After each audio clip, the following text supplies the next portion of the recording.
about where you can grab a burger in a bucket, go out, and not expose yourself except for during one period. And as long as you either full run the time through or you opt to sit still during that time, then you're good. You will score literally every single run. It's just you have to be a 2-point prop and you have to go to that exit. Oh, Danyan right there unfortunately couldn't push through in those final moments there. And that was round 2 of 4. As we are looking to get into round 3 next. So they can earn some more points. And every single set matters, right? Every game matters because there's a lot of prize on the line. Yes, every single match is scored. The top 4 will receive a gradient of money going from $55,000 down to 20, and then you have the 4th through 10th all receiving 10. That prize is then decided who will receive the silver llama. The Funky Fighters currently have one, but who will be able to press with them? Clytax, that vehicle is way too big, buddy. You can't just be trying to squeeze it behind that and not think someone's going to see the tail end of it. Here we have Benzor and Drakias close by one another. Benzor gets popped through the blinds there.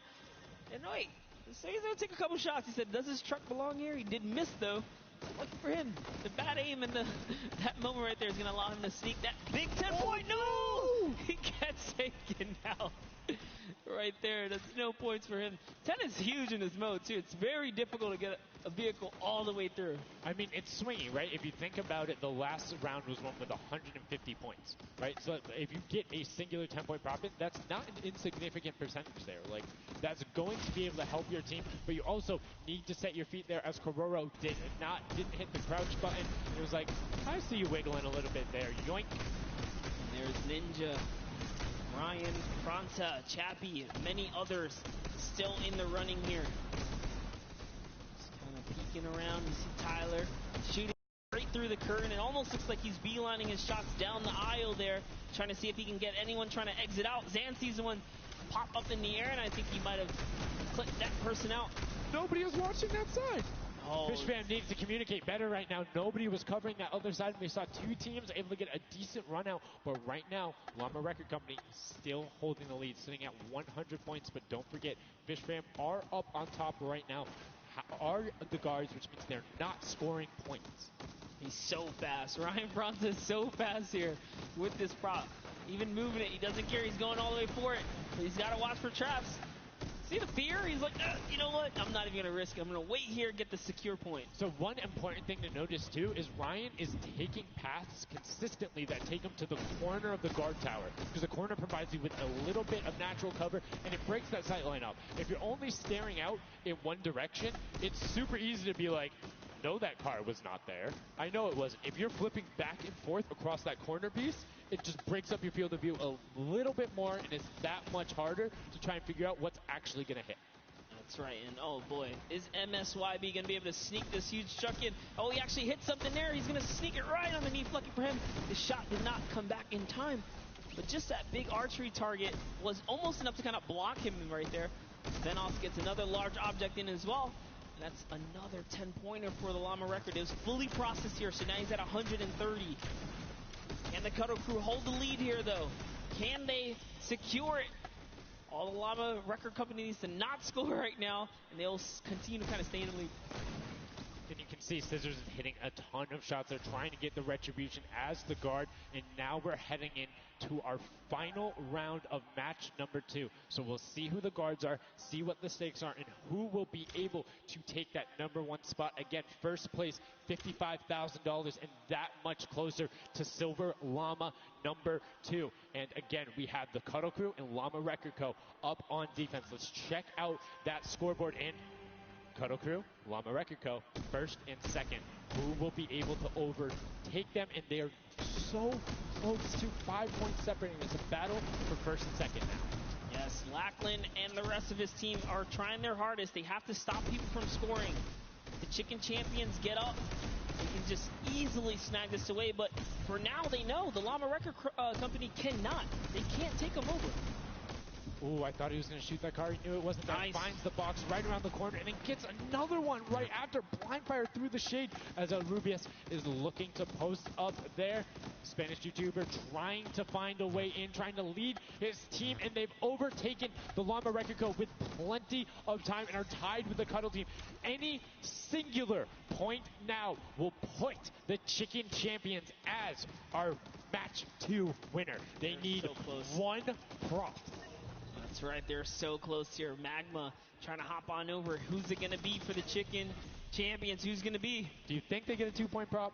They have the scoreboard in front of them. They know they need only that. Do you think they run one in, or do you think they stay with what they're doing right now? Honestly, I think they're just going to stay with what they're doing. It's working. Why break the formula here? They have over a minute to do so.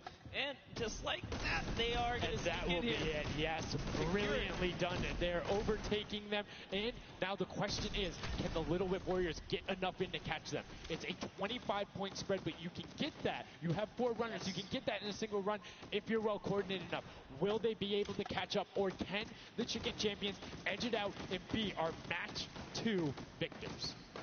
That's right, because the Cuddle crew is now bumped out. The Chicken Champions are holding it. Little Whip Warriors have scored, though. 1 minute left here. Uh-oh. Raven's Revenge coming up as well, as is the Fish Fam. This is actually getting closer than we would have thought. They're close to pushing out the Cuddle crew and the Llamas.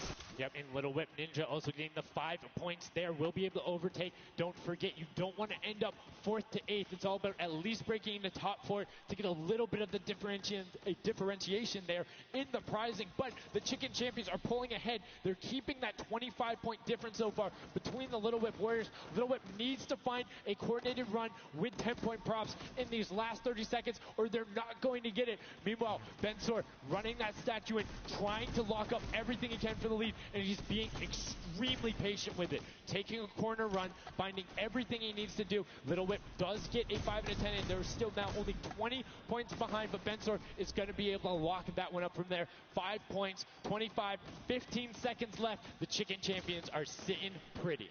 Yes, that's right. If the Little Whip Warriors don't score big right now with all big props, it's going to be all over in 3 seconds.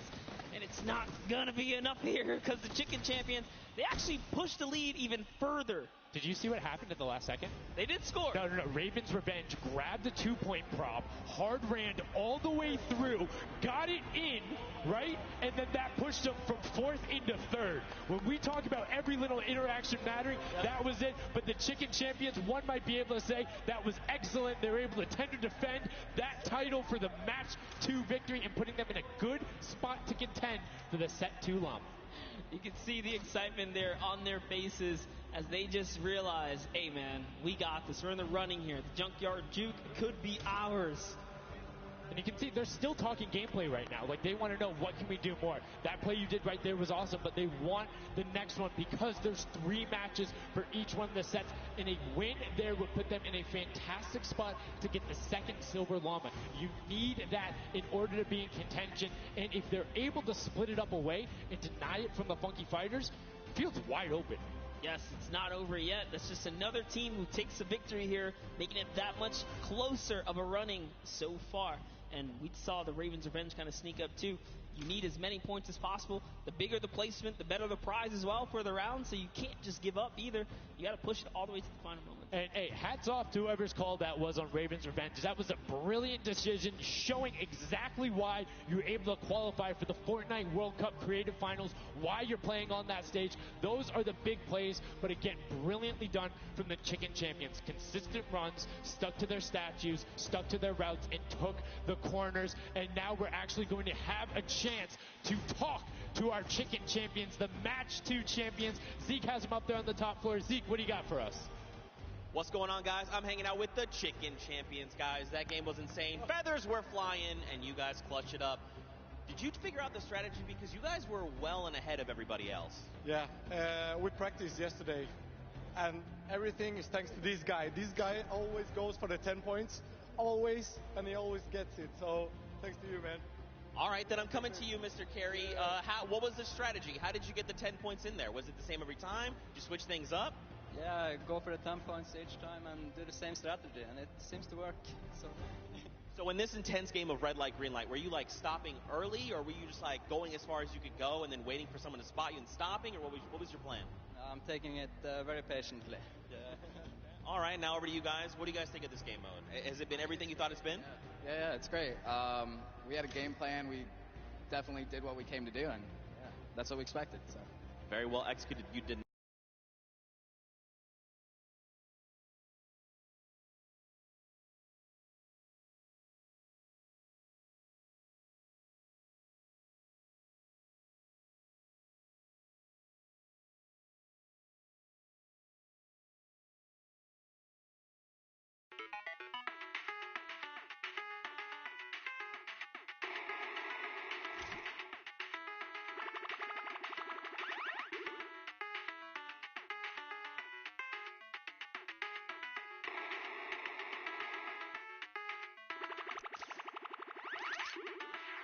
On this trip, you want to play in front of a big crowd. He got that moment, running through, securing that for the chicken champion. An immediate Elrubius turned to him and was like, "It's all him, man. You put the team on his back or put the team in his bencher. I don't know that normally that wouldn't be a good thing, but in this circumstance, hey, it worked out for him."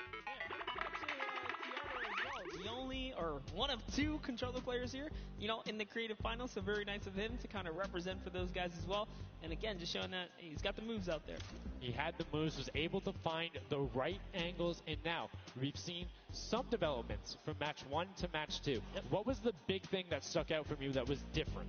And that last one, honestly, finally seeing someone pick up those 2-point props, right? Using those are points right there. But with that, we'll jump over to Bala. We'll take a fun look at some of the things that developed in our last few moments.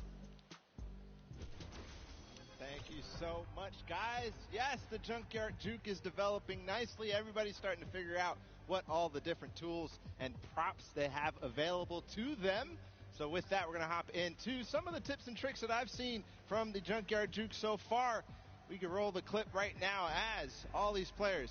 The first thing I want to point out is there are these springboards.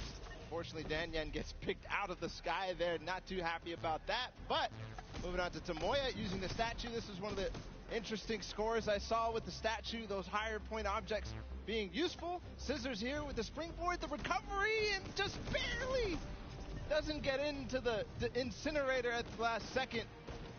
And then here we have Tomoya. No, sorry. We have, again, just an awesome run towards there. Looking like a scene out of everybody, you know, crossing the street at the same time.